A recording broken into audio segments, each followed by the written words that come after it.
Hey, it's a foodie fun day for us here at Team Fuzma. And let's put this in perspective for you. We have about 50 kilometers under our belt after our ride this morning, and we are famished, we're starved, so there was no cooking happening in this house today. We just needed to grab food and come home to enjoy a nice Sunday lunch. And we are going to talk today about food. We're going to talk about where you get your food and why you get your food from that particular place or places on this belated 42nd episode of Happily Entangled AF. Yeah, we're late, but better late than never. Indeed. Food convos and lunch with Fuzma up next. So my first question is, where do you get your food? Do you prefer to get your food from restaurants, or do you like street food? You like gourmet food? Let us know in the comments below exactly where you like it, and you can feel free to tag your special restaurant or place or person. Go right ahead. We want to know, because you know, when you share your secret spots with us, then we get to try something new. Correct. So the first question is a question of where, and the second question that we have today is a question of why. Why do you buy your food from that particular place? Well, the obvious answer for most people would be taste. Or convenience. The food, taste. Food tastes real good, or it's convenient to pick up food from there on the way down from work or on the way home or whatever. So taste, convenience, also for health. We buy foods, we choose particular places sometimes because they might cook with healthier oil, or they might offer healthier options, or they might, whatever, right? Or sometimes I think people purchase where their children will eat. To have a choice. That's another big one. That's not normally one we could relate to, but yeah, that's another big one. But today we really wanted to focus on the why of purpose, and in business jargon it's called corporate social responsibility. But for our purposes today, we're just going to refer to it as those companies and places, those food establishments and businesses that really make an effort to give back to people and to community, etc.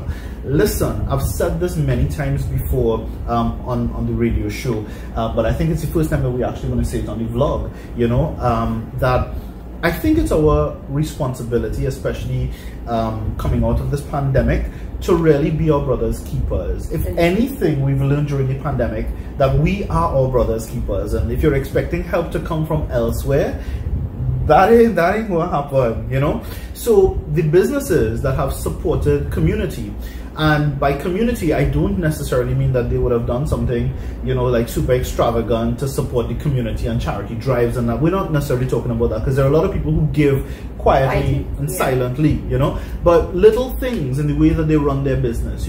Is that a place that you could go to and you're $1 short, and the man or the woman there will tell you, hey, no worries, don't worry about it next time, or something like that? Is that a place where during the pandemic they did as best as they could to retain their staff, or continue to offer their staff a stipend, or find a way for their staff to continue to live? Is it a place where you go and you might get some extra food, or they just treat you like people?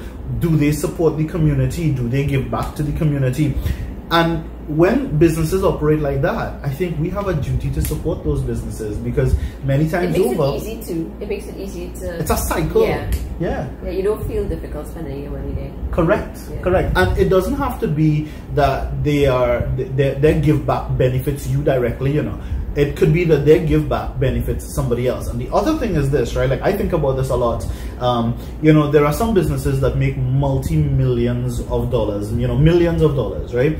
And they might give back a small amount of something, but they market it well, But then there are others who they make $100 and they give back $50, or they're willing to put out $50, half of what or some other sizable amount or chunk. You get the gist, right?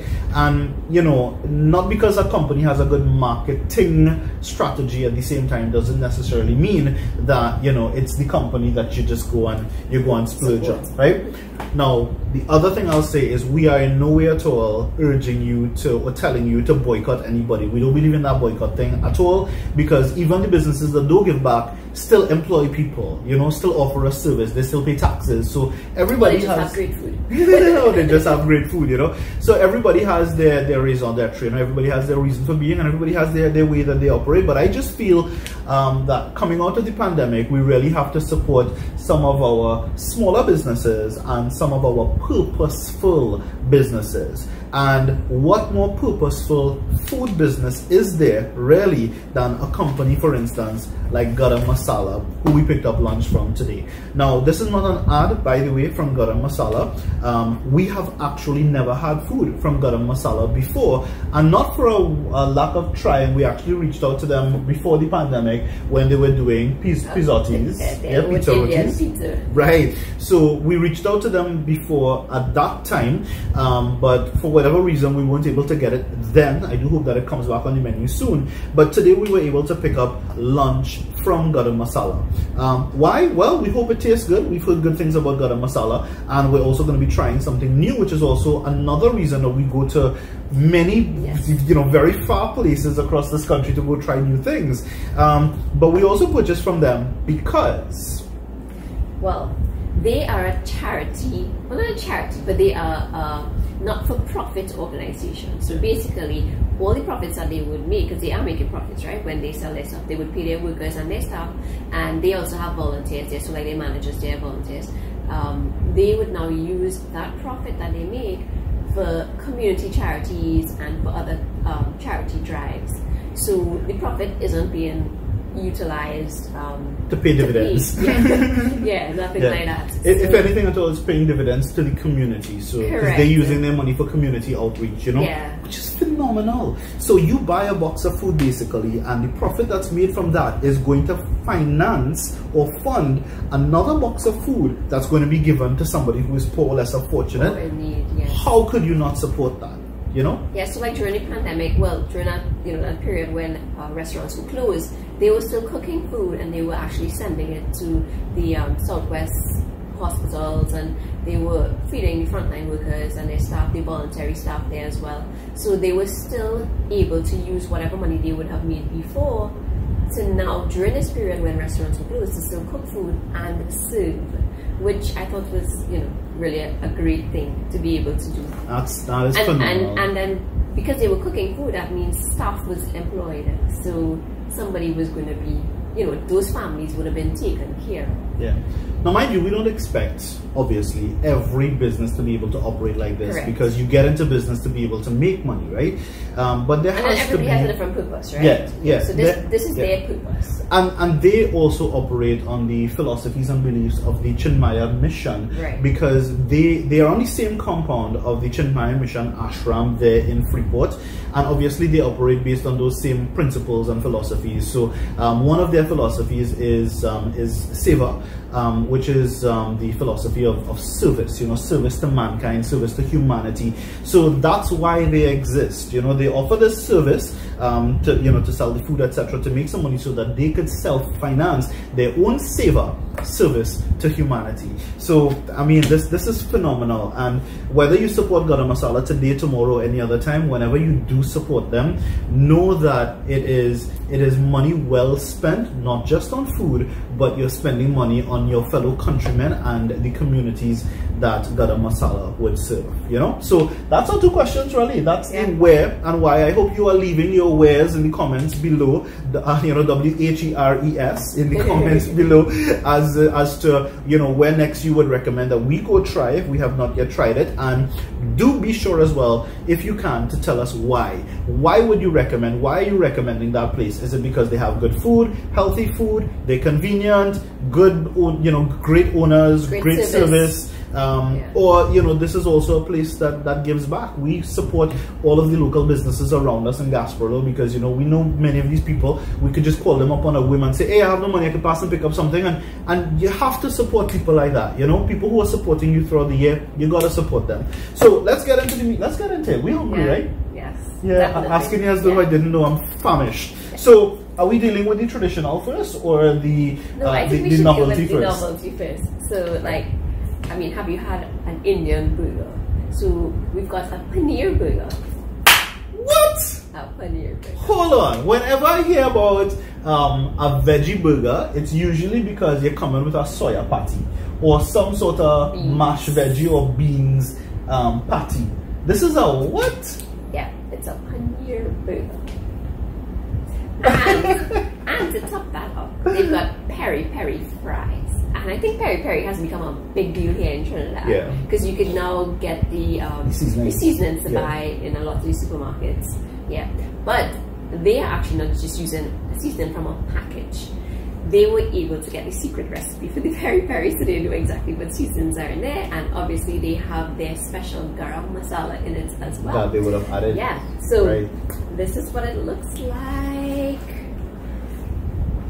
Now, we should let you know a little disclaimer and let you know that if at all it looks a little soggy, that's only because we picked this up and then we had to come home and shower, change, etc. After the ride. So it's been sitting here for the better part of about an hour, awaiting our our opportunity to devour. So this is paneer, and I think Shivana at the Chiang Mai ashram was explaining to me that the paneer is just it's made strictly that there are no sets of preservatives or additives. I think it's just the curdled milk and some salt, if I'm not mistaken. Yes. So let's give this a go. Are you going to try that first? Do you want to try the fries, or do you want to try the? I'd love to try the fries. So peri, I think, is a South African thing originally. And it's supposed to be a little bit on the spicy side. I'm not great at feeding. Whenever I feed him, food always falls. Does that happen to you? And you're ready to try the paneer burger? Oh, that's really good. It tastes like a regular fry when you chew into it at first, and then like the more you chew, you bite into it, then you get the kick of the spice. Like it's spicy. We love spicy food, mind you, but that is really good fries. That's some really good. So they fries. actually give us ketchup and pepper sauce to go with it, but to taste food, you need to taste the food first. Yeah, before you taste the condiments. Yeah. Let that be a little tip, by the way. Whenever you want to taste food, taste the food. Use the condiments after. Then you'll know. Okay. So this is the burger.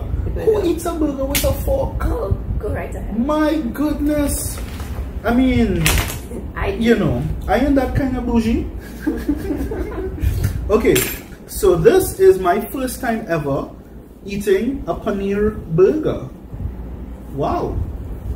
It's not bad. Texture's good. Okay. It's different. Definitely it's different.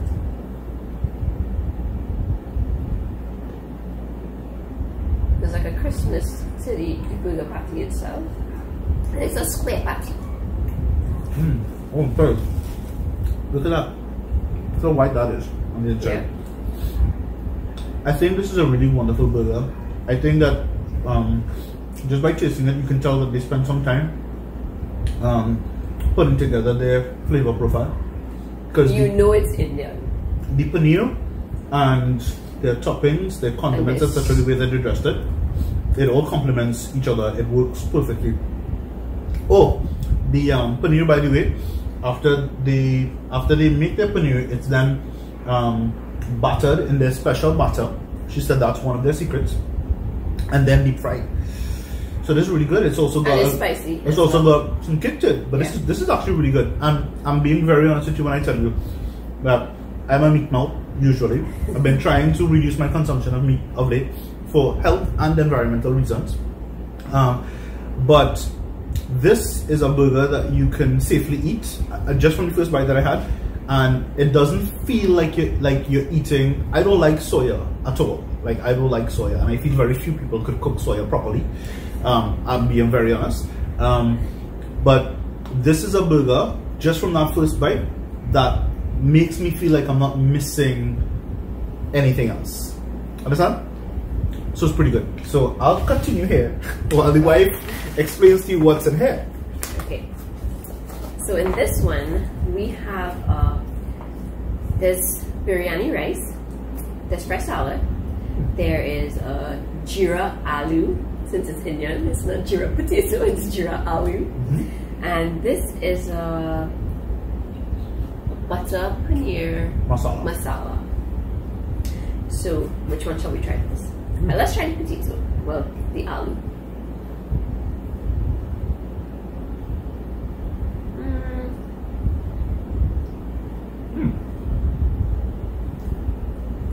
jeera on it. So it's actually coated with the whole jeera. It's nice. It's a different kind of flavor. The potato is well cooked though, it's very tender. I was not going to say that. They got good potatoes because you know potatoes not boiling so great these days. Yeah, that's really good. Yeah, that is really good. I do like jeera things from time to time. Jeera chicken, jeera. You know, I like that jeera flavor. Sometimes I love jeera in my dal. You know, just do like a dal puri with a lot. I just do like dal puri jeera. Correct. Yeah. But that is actually really good. So taste this one. Me? This is the biryani rice. Oh my god. With the flavors.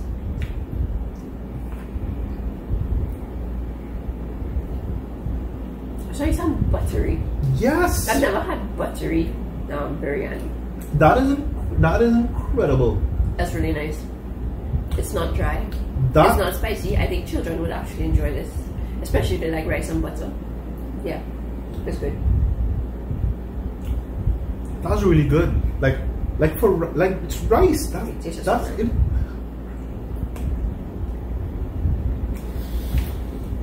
Is it spicy? No. It actually tapers off the spice. Oh, this is nice. That is sumptuous. That is sumptuous. It feels like goodness going down your throat. Does it taste like it has a little bit of tomato, isn't it? Like a tomato paste? Yeah. I don't know. But it's I don't know. But this is an incredible combination. This has a little bit of heat in it. You're not getting it. I didn't get that heat, maybe because I've got more heat in this than on that.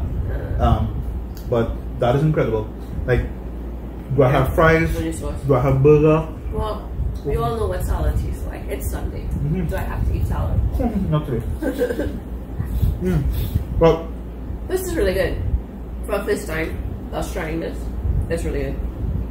Like, we try it again because we like to try stuff and then give it some time and then we go back and try it again to see if consistency is great.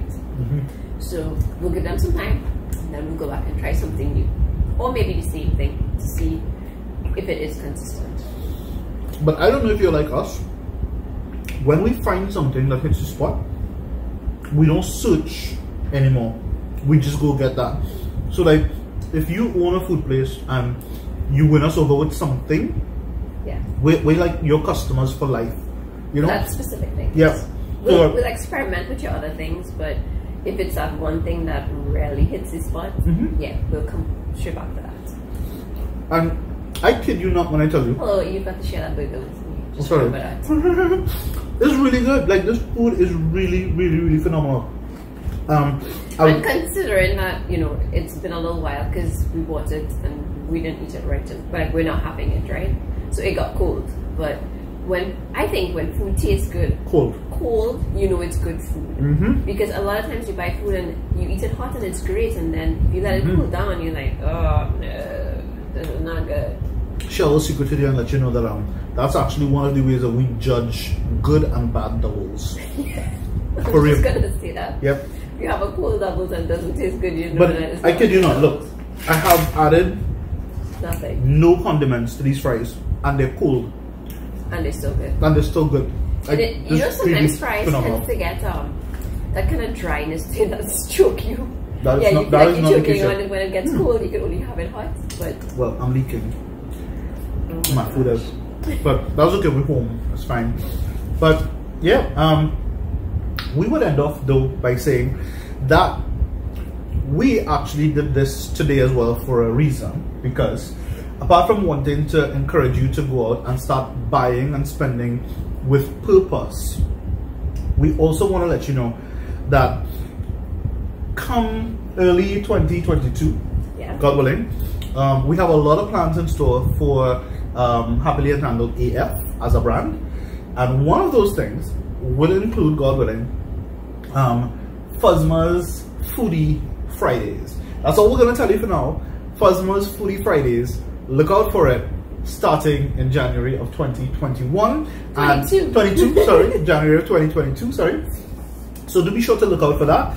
And if you are interested and you have suggestions and or you have ideas that you want to, or you know, just questions or anything you'd like us to tackle, feel free to let us know in advance. But right now, even if you don't want to leave us any comments, you could just message us directly, send us a DM or something like that, and we'll try our best. Right now, I'm going to continue tackling this. Garam Masala, they're open, I think, from Tuesdays through Sundays, from 11:30 a.m. Until 7:30. And they start taking your orders from as early as 10 a.m. So you can actually call to place your order for food before the restaurant opens at 11:30, and you go and pick up your food. They will give you a time, whatever that the food will be ready for, and you just go pick up your food. So they actually tried to time you. So like, when we told them the time we were going to be arriving there, they're like, okay, they work backwards. They calculate the time for when they're going to start cooking your food. So you arrive there and you get hot food. Your food is never sitting and waiting, which is phenomenal. And it's also very a lot of times we think that eating out, like authentic Indian places, is a costly thing. I think this burger and fries is a combo that's available for like $50. Yeah, and this is like what? And this is like a $65 box of food. Yeah. Which is phenomenal, by the way. Yeah. When it comes to Indian food, Yeah. And you know how filling Indian food is, right? So, if you're looking for them, they're on Facebook, Instagram, and you can WhatsApp them, if you want to. We'll leave a number for them in the description below, so that you could give them a call, place an order, try something new. You can find them on Google. They're on Waze when you need directions as well. Yeah. You could get directions directly off their Facebook page, or you could call us, pick us up, take us with you. We'll be glad to give you directions. No? Excuse. But definitely. Yeah, but we're gonna finish up this food, and thank you for joining us. Remember, leave all your comments below. Let us know why and where. You can call them 731-1970. That's 731-1970. Call them, tell them Fuzma and Asma recommended. You have until 7 o'clock. Yeah. That's when they take their last order, 7 p.m. So, in case you're thinking about garam masala for dinner, might be a good idea. So, thank you very much for viewing. If we don't stop talking, you wouldn't get any food. Yeah, thank you very much for viewing. He's going to eat all of that burger. So, until we see you next week, Wednesday, bye.